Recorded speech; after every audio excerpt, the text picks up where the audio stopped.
Hello everybody again. I'm going to make a second video today because I'm just enjoying it so much. And I'm going to talk today, or in this video, a little bit about suffering.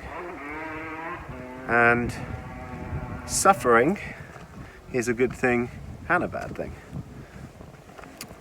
Suffering, I put down with the Enneagram that we're wanting something outside of ourselves. So we're either wanting control. There are 3 Enneagram types that are obsessed with control outside of ourselves. When we've got that control, only then we can be.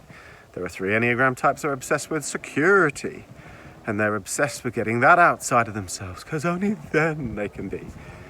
And the same is with there are 3 love and approval types who are obsessed with getting that outside of themselves because when they get that, then they can be. And that is one part of suffering. The Buddha said, Siddhartha Gautama 2,500 years ago, that when you end craving or wanting, you end suffering. And that's that we all have these personalities that are craving something outside of ourselves.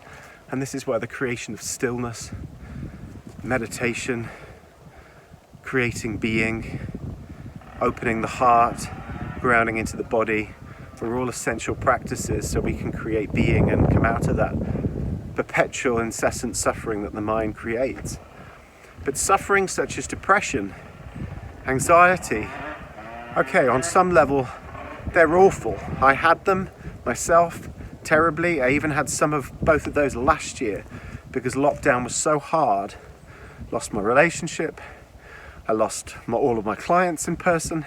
I lost any contact with my family who lived just down the road, and I wasn't able to see anybody really for a long, long time. And I was desperate for a hug. I was desperate to see people. I was desperate to see my family. And it was desperate. And this is why they put prisoners in isolation, because they know that it's the worst thing that they could possibly experience. And I'd have some people go, oh, isn't it lovely?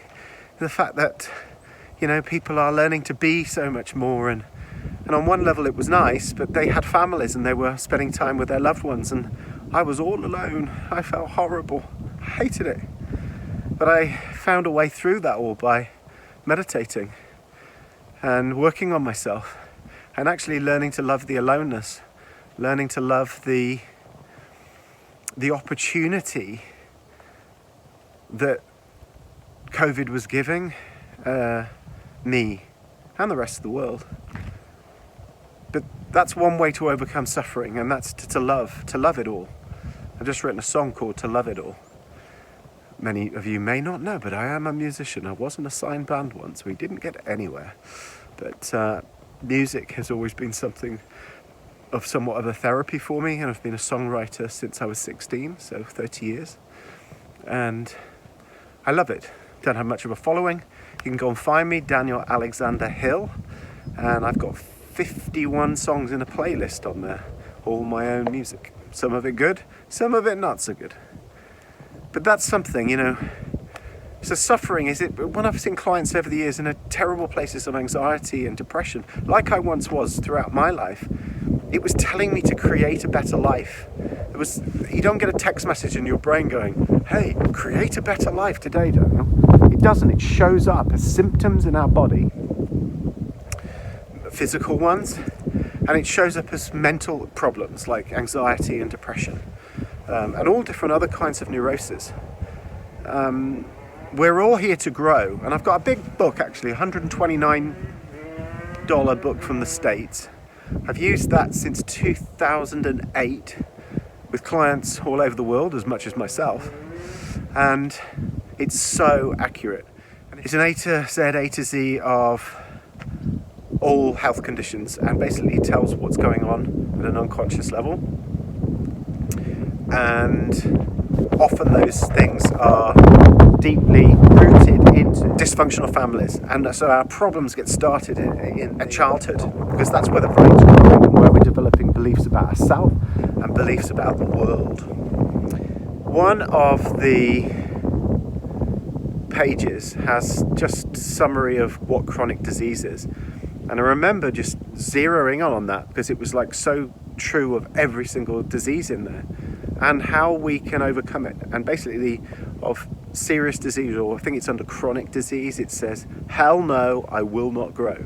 They are refusing to grow and expand out of a deep fear of what might be.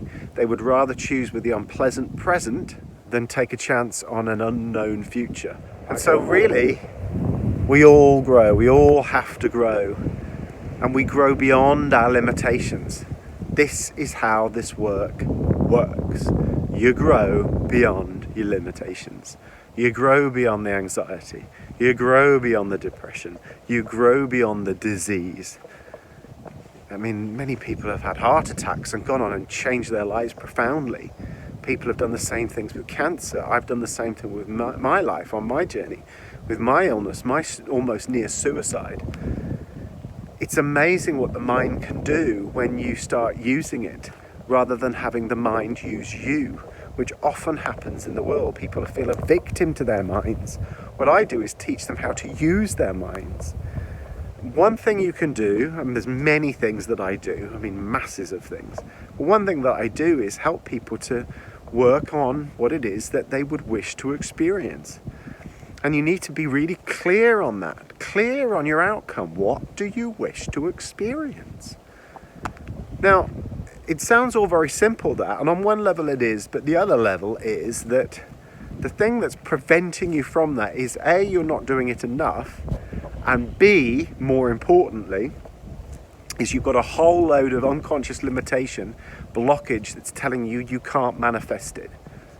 And really, it then becomes that simple. We keep going back to being clear on the outcome that somebody wishes to experience, and then we keep removing the blockages that are preventing you from experiencing it. And guess what? All things just melt away after that. All those limitations. That's when magic starts occurring. Because it's the love, the magic, the wish of the heart starts bringing into reality what it is that you'd love to experience in life. And so love is more powerful than fear.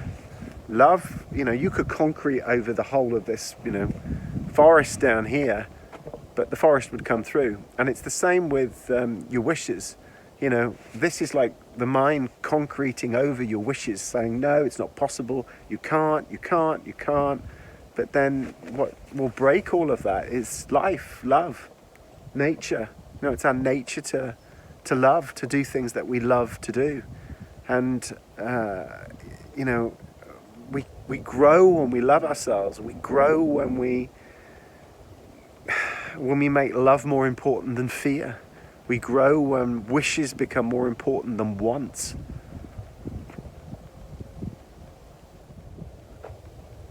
Wouldn't it be cool if the badgers just came out from this?